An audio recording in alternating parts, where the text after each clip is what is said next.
Good morning. Welcome to our worship service at First Unitarian Church of Worcester, Massachusetts. I am Jay Lavelle, and I am leading worship this morning with our interim director of music, Allegra Martin, our assistant director of faith development, Abigail Hannaford Riccardi, and broadcast technician, Eugene Rossi. Kate Sheehan is our head usher. We are delighted to welcome back the Reverend Dr. Barbara Merritt to First Unitarian Church. Reverend Merritt is our minister emerita, and she is our guest preacher for today. Reverend Sarah Stewart will return to the pulpit next Sunday when we celebrate Passover and Palm Sunday. We hope you will join us. Here at First Unitarian Church, we strive in loving fellowship to honor the sacred, connect with each other, and serve justice. We are a welcoming congregation. Whatever your age, race, class, nationality, sexual orientation, or gender identity, we are delighted to have you with us this morning. We are worshiping as one congregation in many places. We have people here in the sanctuary and people joining us online. The ministries of our church stretch beyond the walls of this sanctuary. If you're online, you can like this video to help make others find us. Please subscribe to our channel to find more of our content, and please leave a comment.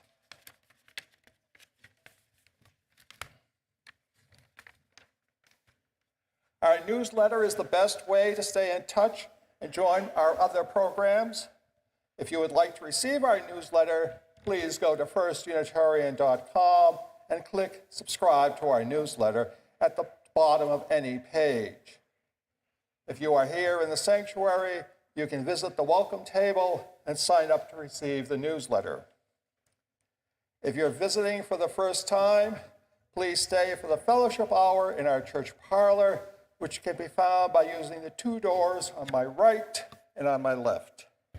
Please visit our welcome table, which can be found through the door on my right, where you can meet friendly volunteers and receive a gift bag. You can also sign up for the newsletter there.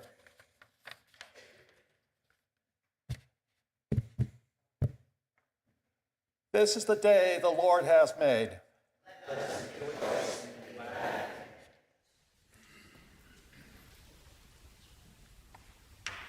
Let us rejoice and be glad in today's world with what's going on in our own conflicted hearts. Yes, that is the commandment, to rejoice because we are together, because spring is on its way, because love is real. May we join together in the no, it's not join together in the chalice lighting. It's may we observe the chalice lighting. Betty is lighting our chalice this morning.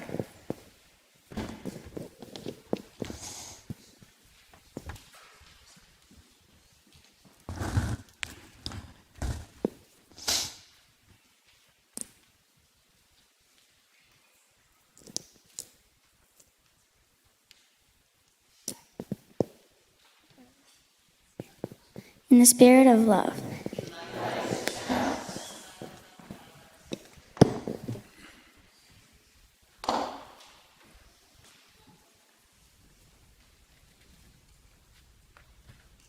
Please rise in body or spirit to renew our covenant, as printed in the order of service and on your screen. In the love of truth and in the spirit of Jesus, we unite for the worship of God and the service of all.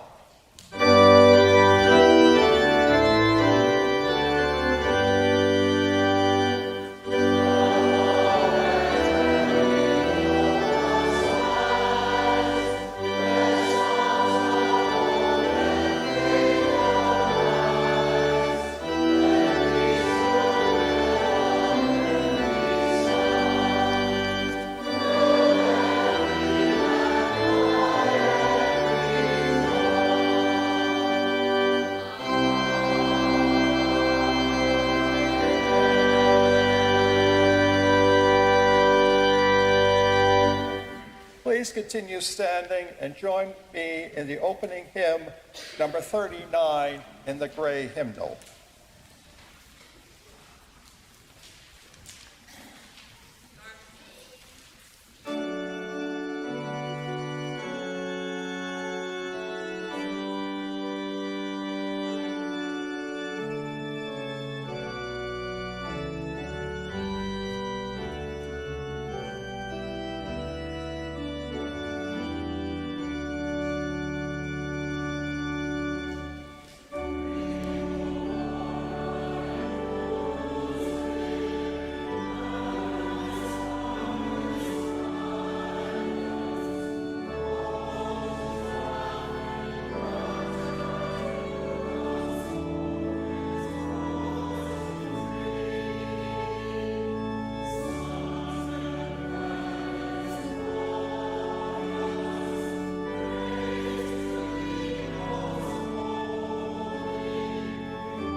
Please be seated.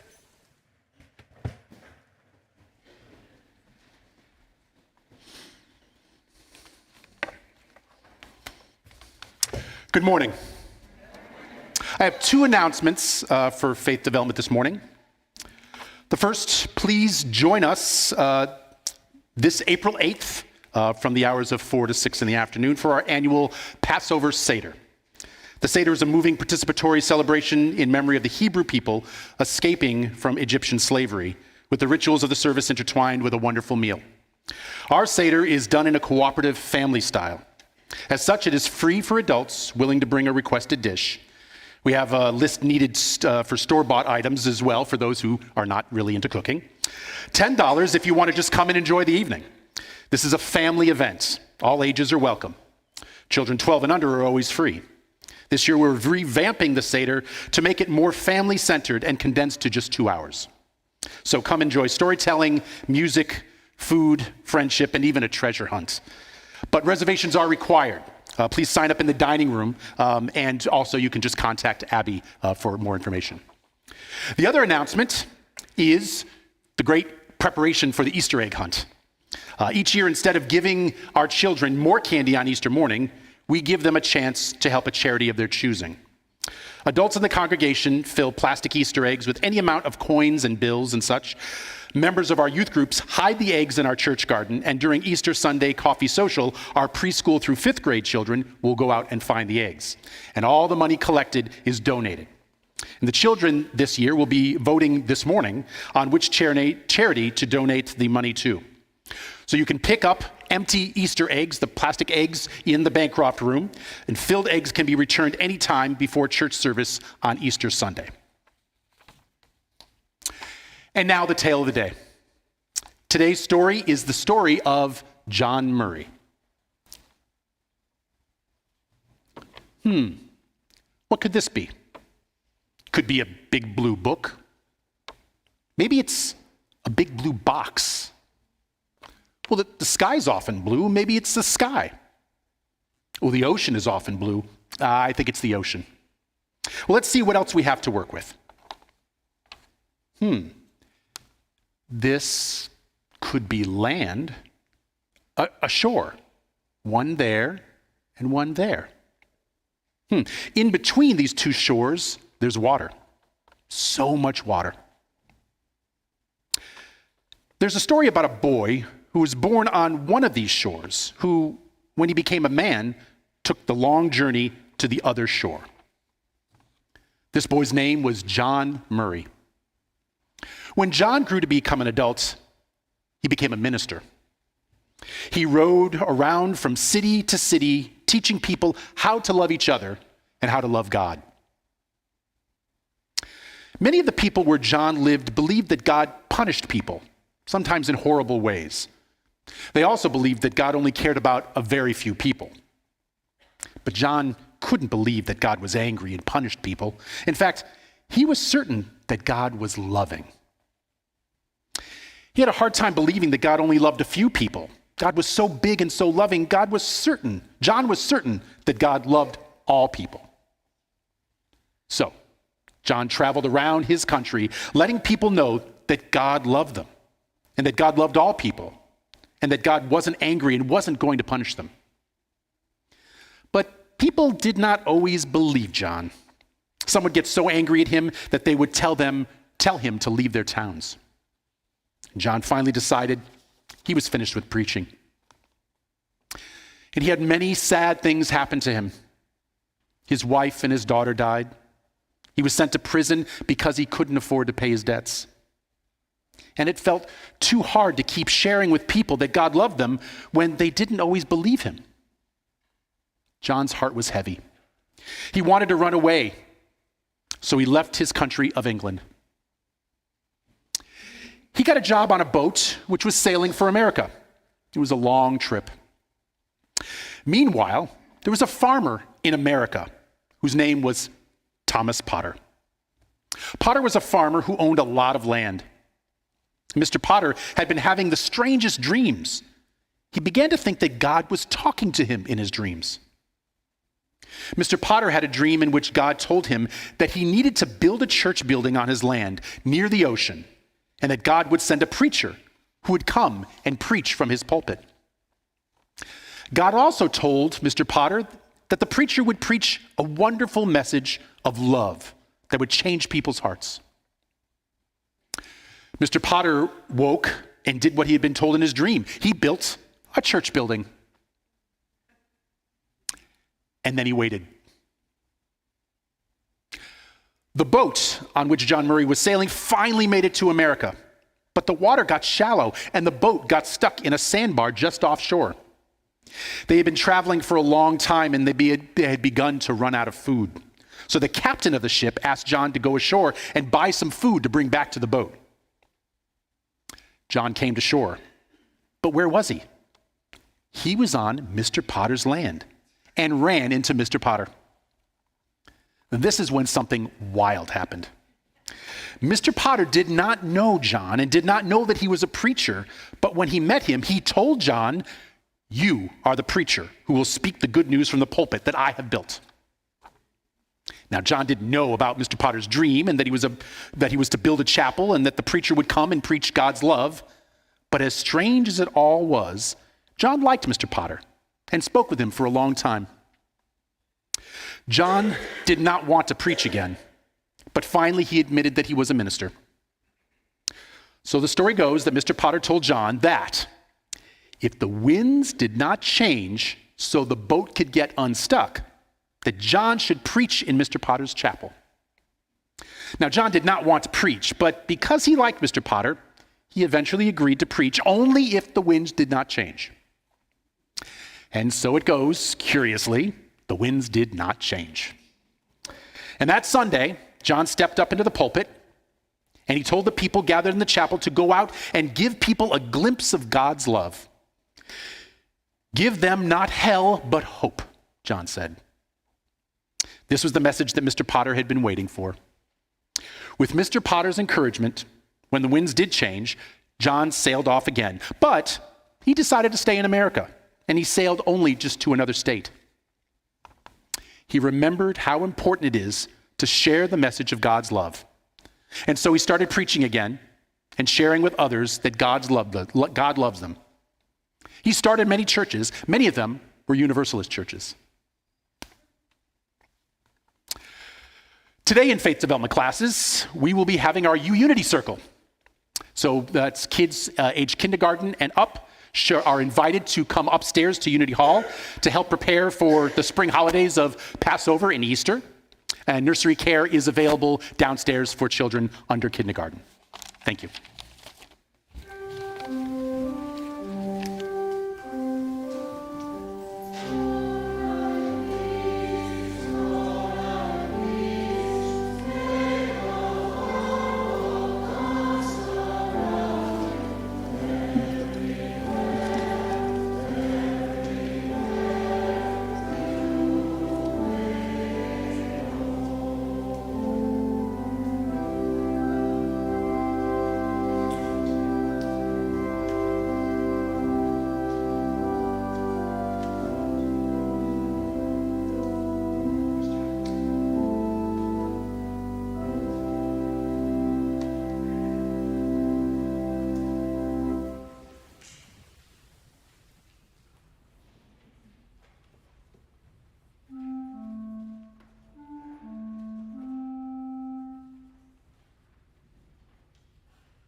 Please join me in the common prayer on page number 510 in the gray hymnal, and it's printed on your screen.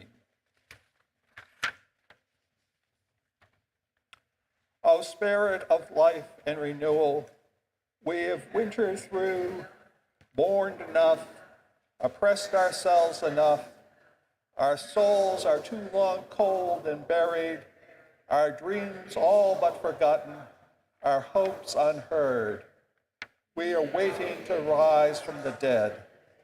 In this season of steady rebirth, we awaken to the power so abundant, so holy, that returns each year through earth and sky.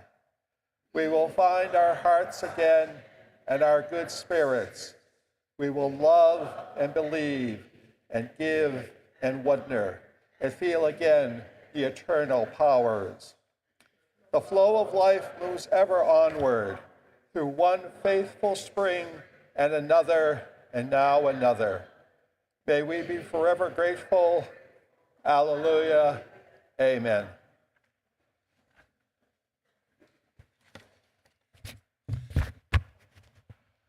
In our sacred time together, we share the joys and sorrows of our church with one another.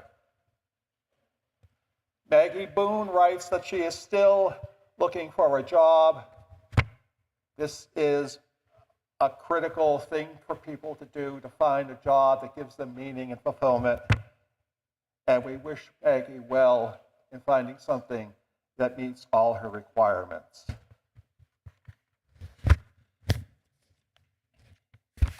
We know that there are other sorrows and joys in our congregation, and we ask all of you to hold them in your hearts.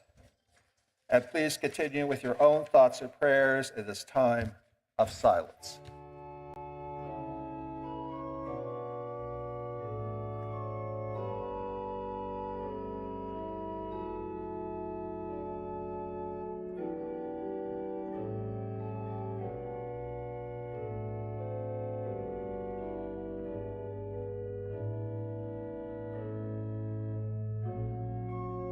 Prayer and meditation, we reach out to one another in compassion as we say together the Lord's Prayer, as printed in your order of service and on your screen.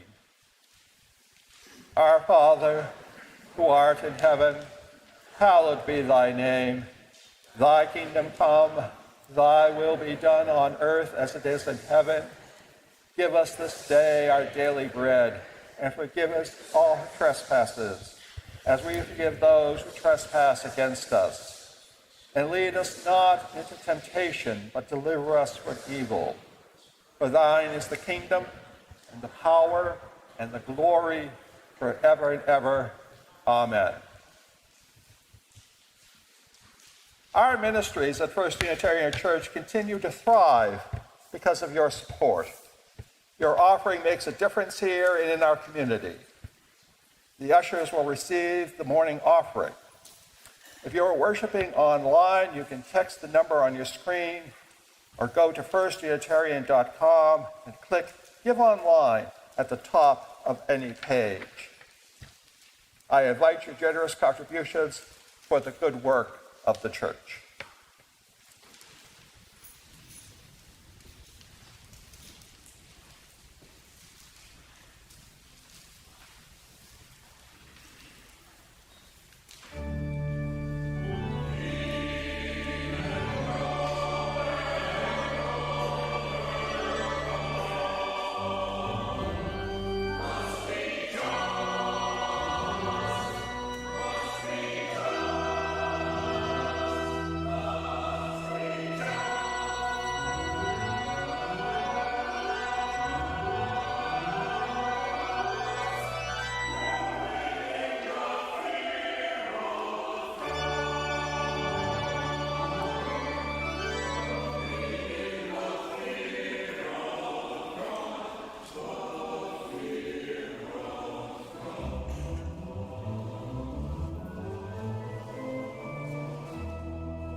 Our scripture reading is from the Gospel of Luke, chapter 15, beginning at the 11th verse. Then Jesus said, "There was a man who had 2 sons. The younger of these said to his father, 'Father, give me the share of the property that belongs to me.' So he divided his property between them. A few days later, the younger son gathered all he had and traveled to a distant country, and there he squandered his property in decadent living.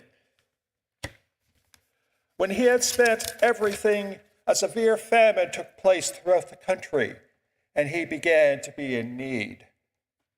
So he went and hired himself out to one of the citizens of that country, who sent him to his fields to feed the pigs. He would have gladly filled himself with the pods that the pigs were eating, and no one gave him anything. But when he came to himself, he said, 'How many of my father's hired hands have bread enough and to spare, but here I am dying of hunger. I will get up and go to my father, and I will say to him, Father, I have sinned against heaven and before you. I am no longer worthy to be called your son. Treat me like one of your hired hands.'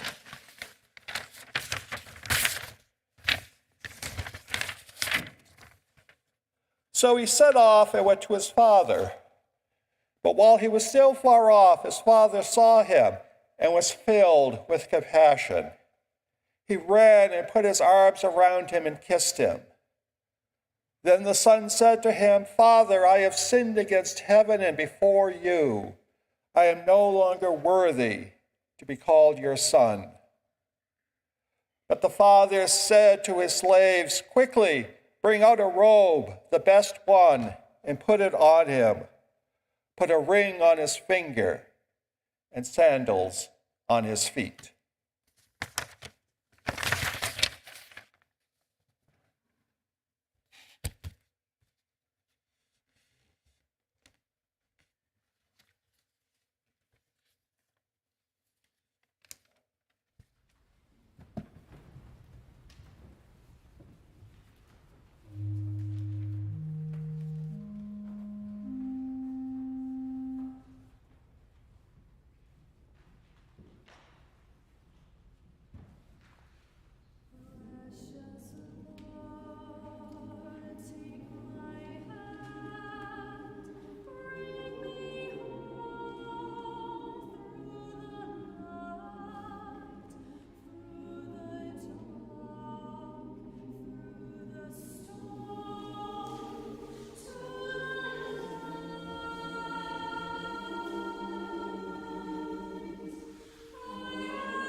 The reading this morning is from Henri Nouwen's book, The Return of the Prodigal Son. And the subtitle of that book is A Story of Homecoming. Thank you for that beautiful music about homecoming. Nouwen wrote, "Cynics seek darkness wherever they go. They point always to approaching dangers, impure motives, and hidden schemes. They call trust naive. They sneer at enthusiasm. They consider themselves realists who see reality for what it truly is and who are not deceived by escapist emotions. I am not accustomed to rejoicing.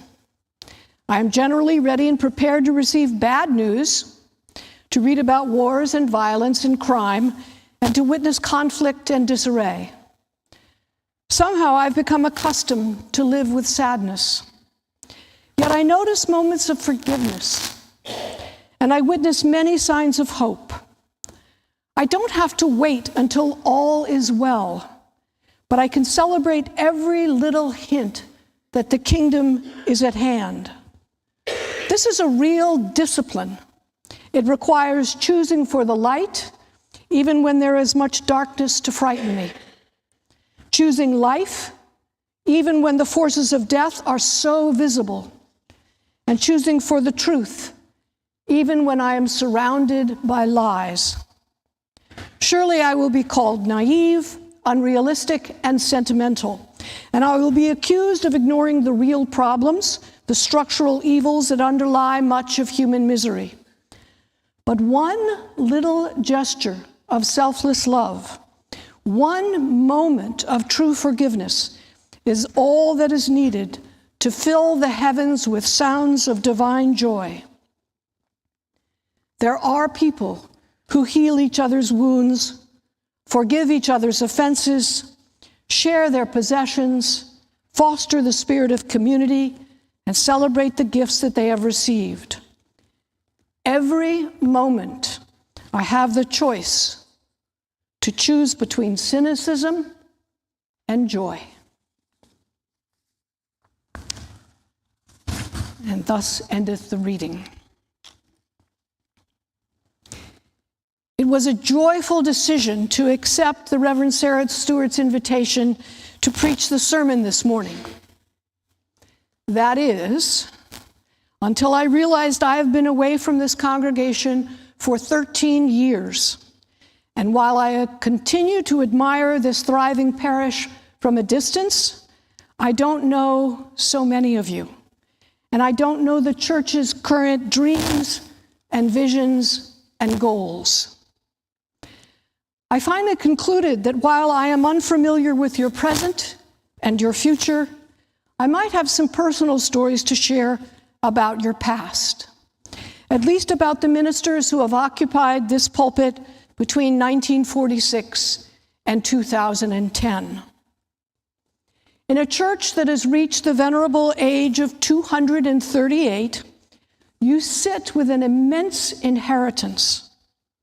The Bancroft Room, through this door, is named after our first minister, Aaron Bancroft, the first president of the National Unitarian Association.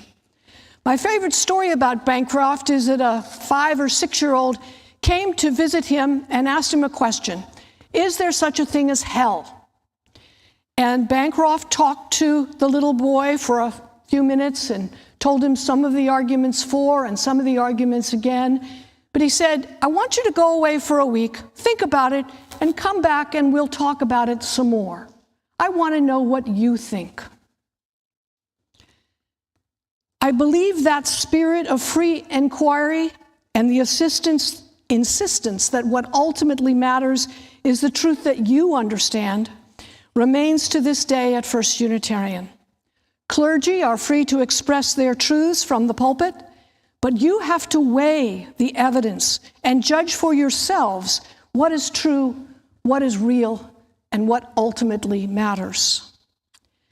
In addition, unlike many religious bodies, here it is the congregation that decides who will be the presiding minister, not a bishop or a synod or a council. For better or for worse, the individuals that people choose as their leaders, spiritual or otherwise, says a great deal about them, what the people want, what qualities and strengths they admire, and what weaknesses and failings they are willing to overlook. So I begin with my insights into two ministers between 1946 and 1976. Both became close friends of mine. Both of them asked me to conduct their memorial services. In the book about our church history entitled The Fruits of Our Labor, written by Reverend Walter Kring, you will find an enormous amount of biographical information about the previous ministers and parishioners of this church. I believe there are copies available to borrow in the Bancroft Room. But I am taking a more personal and a much less objective approach, more like a quick impressionistic sketch than a formal portrait. My questions are: what was their passions, their talents, their strengths, and where did they fail, fall, and stumble? Where were they visionary and brilliant, and where were they as dumb as posts? Yes, clergy, maybe especially clergy.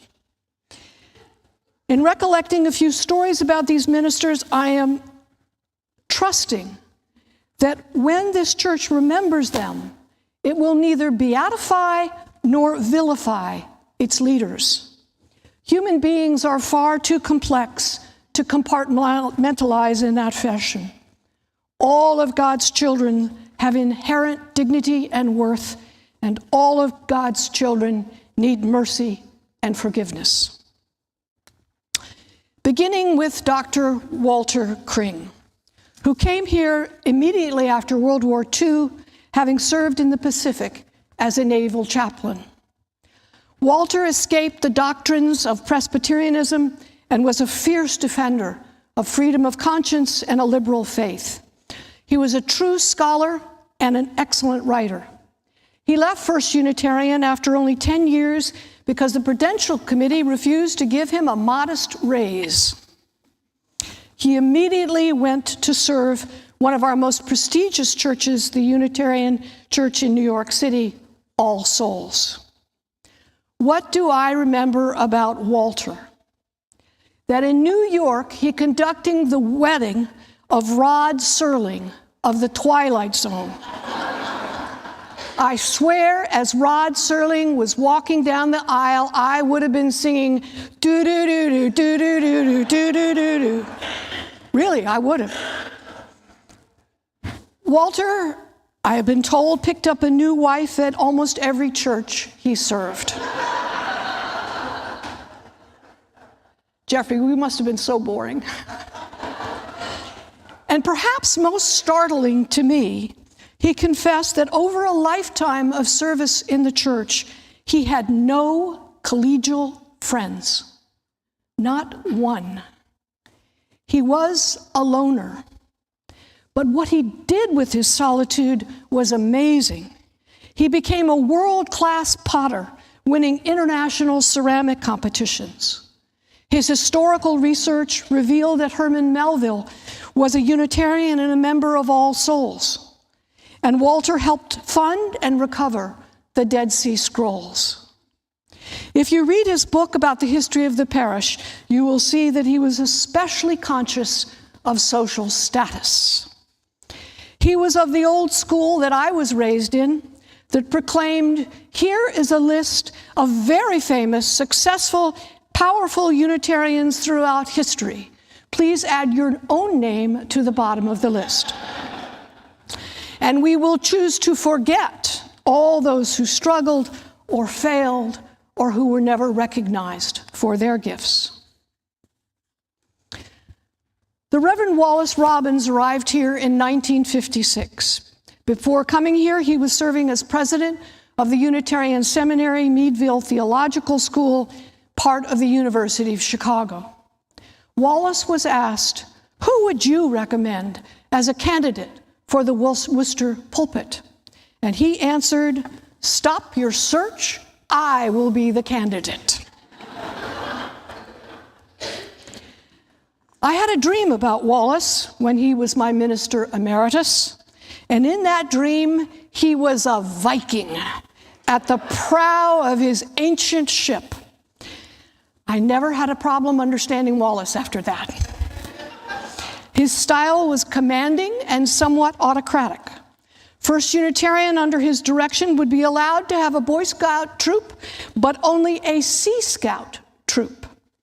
There was no detail too small for him to dictate, including no one was allowed to sit during a wedding ceremony, including all of the guests, no matter how long the wedding ceremony went on.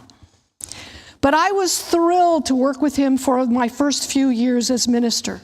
I honestly don't believe I have ever known a more eloquent writer than Wallace. He was an amazing theologian. He had a wonderful sense of humor, and for some reason, we just really liked each other. Wallace was a highly respected leader in the ecumenical community and influential in the National Association. But two things that I want you to know went wrong for Wallace.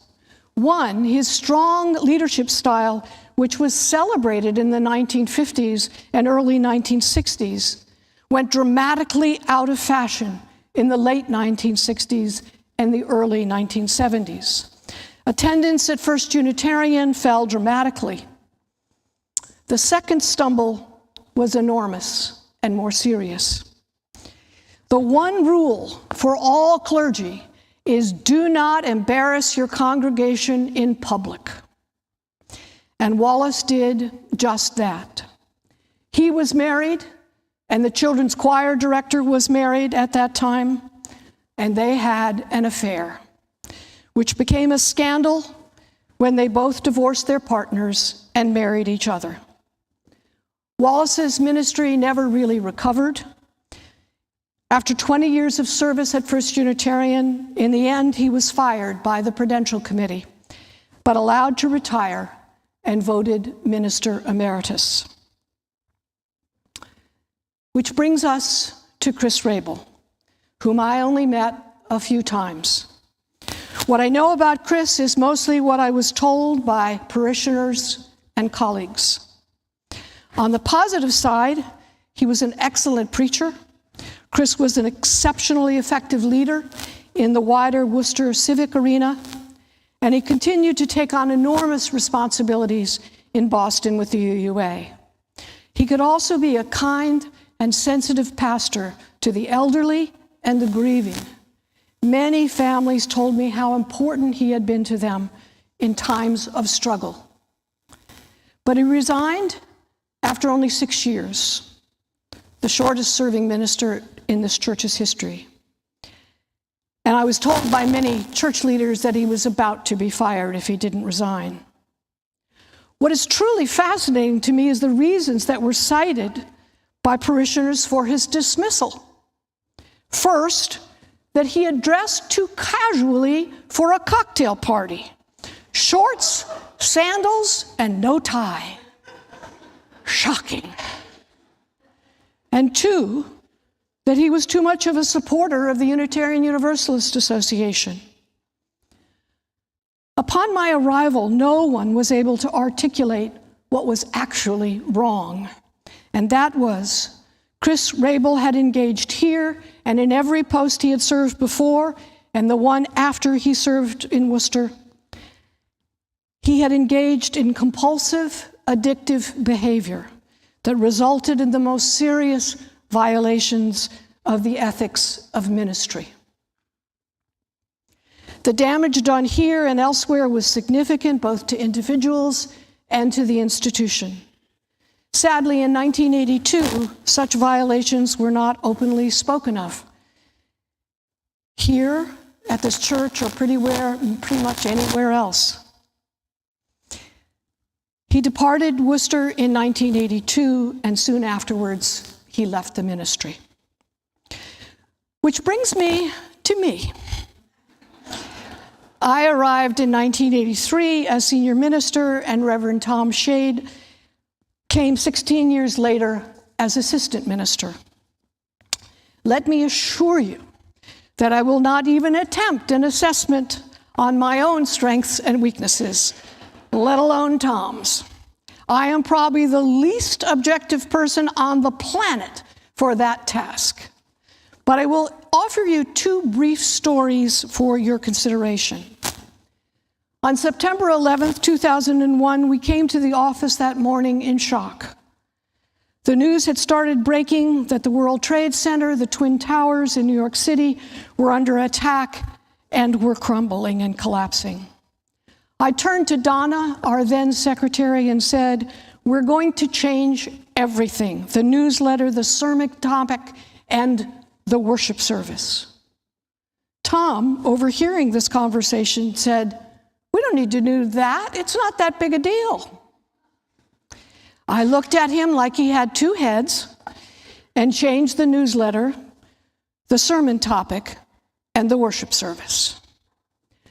Fast forward 2 years, and we were reopening the sanctuary after the fire. We had invited more than 50 guests from the community, the mayor, local dignitaries, firemen and women, the carpenters, engineers, and the many people who had helped to restore our wonderful building. In that moment of planning a great celebration, Tom and I were discussing what special music we could have for that service. I said, thinking of the music I liked, let's have a chamber orchestra or a string quartet.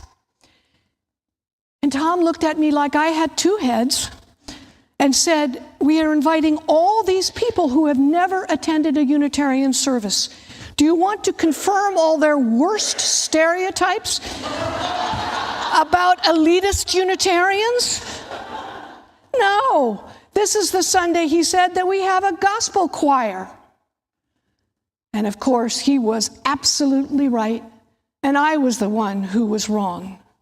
The gospel choir sang, and the music that Sunday was welcoming and inclusive and emotional. These two vignettes are simply to confirm that sometimes Tom was wrong and I was right, and sometimes Tom was right and I was wrong. Human beings, what are you going to do? And of course, that is not just true for human beings who occupy this pulpit for a season. You in the pews are also sometimes right and sometimes wrong, sometimes good and sometimes not good. Our Unitarian faith tells us about the inherent worth and dignity of all souls, but we also need to be reminded that all of us need compassion, all of us need forgiveness, all of us hope for an unconditional love that will embrace and welcome us. We need mercy, which is the timeless story of the Prodigal Son. Or as Nouwen put it so eloquently, all of us are searching for a home where we can safely return. Prodigal, in case you didn't know, means wasteful. The dictionary defines as prodigal anyone who takes the gifts of life and spends them carelessly, and through negligence or inaction has been unable to save themselves, or I would say, or the planet. Now, no matter how many pleasures a person may have indulged in or how selfish they have been in their affairs, the far country is always a place of famine and spiritual poverty. The prodigal son is moved to turn in the direction of the unconditional love of his father, not because he trusted or even remembered forgiveness, not because he knew the generosity and kindness of his father, but because he was hungry, starving to death. And despite his shame, and despite the fact that he thought he was no longer worthy to be called a child of his father, he turned around and headed back home, only to be surprised by joy and embrace, complete forgiveness, and a grand celebration. Shakespeare described this unconditional love as well as anyone ever has. Love is not love, which alters when its alteration finds, or bends with the remover to remove. Oh no, it is an ever-fixed mark that looks on tempests and is never shaken. It is the star to every wandering bark. The genius of the parable of the prodigal son is that it puts to rest the myth that love is something we earn through excellence, that we deserve because of our inherent goodness, or something that will be given to us as a reward after a life of service. Later in the same story, we learn about the older brother who initially refuses to attend his younger brother's homecoming celebration because it appears there's all kinds of ways not to know about love. As Nouwen describes the elder obedient son, the elder brother who refused to celebrate, this rang true for Nouwen, and it might ring true for some of the rest of us. The problem of the older brother is, and I quote, "He had a heart that felt it never received what it was due, a bedrock of human resentment. It is the complaint that cries, 'I tried so hard, I worked so long, did so much, and still have not received what others get so easily.' Self-righteous, self-pitying." Nouwen continues, "Often I catch myself complaining about little rejections, little impolitenesses, little negligences. I discover within me that murmuring, whining, grumbling, lamenting, and griping." Not that any of you can relate. The elder brother, instead of acquiring compassion, has been busy becoming self-righteous and selfish, which Nouwen defines with words hitting all too close to home. The elder's voice says, "When I give advice, I want it to be known whether it is being followed. When I give help, I want to be thanked. When I give money, I want it to be used my way. And when I do something good, I want to be remembered." These are descriptions of our all too human fallibility. It's heartbreaking to acknowledge.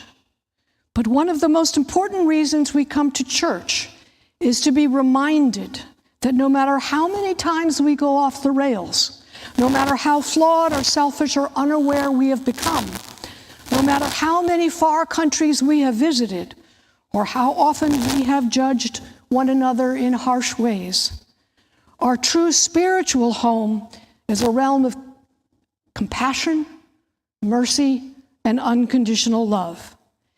And the best place we can live in this world is a place of welcome and kindness, a place of joy and celebration, a place of reunion and forgiveness, for the best of us and for the worst of us. Somehow love, unconditional love, embraces the child who was lost and embraces the child who was resentful. Somehow the one in despair is meant to know joy, and the one who is dead is meant to come back to life. And here is the mystery that I confess I do not understand.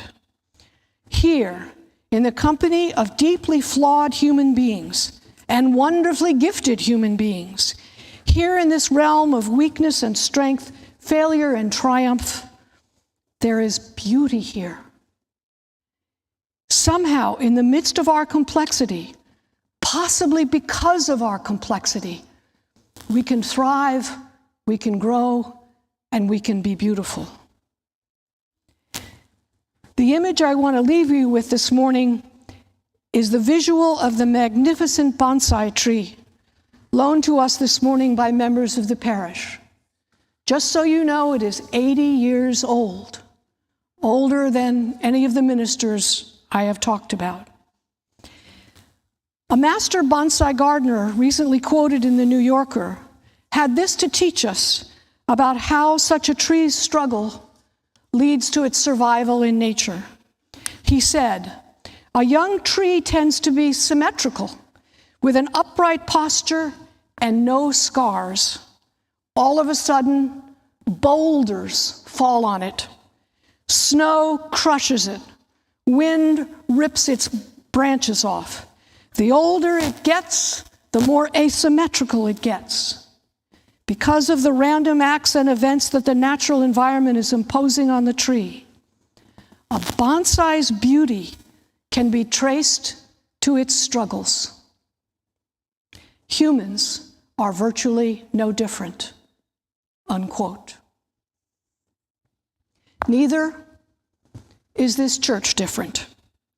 Because of our history, because of the many ways we have failed and struggled and endured and had our hearts broken and had our hearts put back together again through fires and hurricanes and a very imperfect religious leadership, there is a kind of beauty here, and there is a joy here, and I hope that you find some unconditional love, not just in your own heart, but in those around you. May we sing together the closing hymn 209 in the red hymnal, all 5 verses.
course, we can and we will sometimes choose cynicism. But I hope you remember that you also can choose joy and music and life and forgiveness. And I hope you can see the beauty within you and the beauty that surrounds you. Go in peace.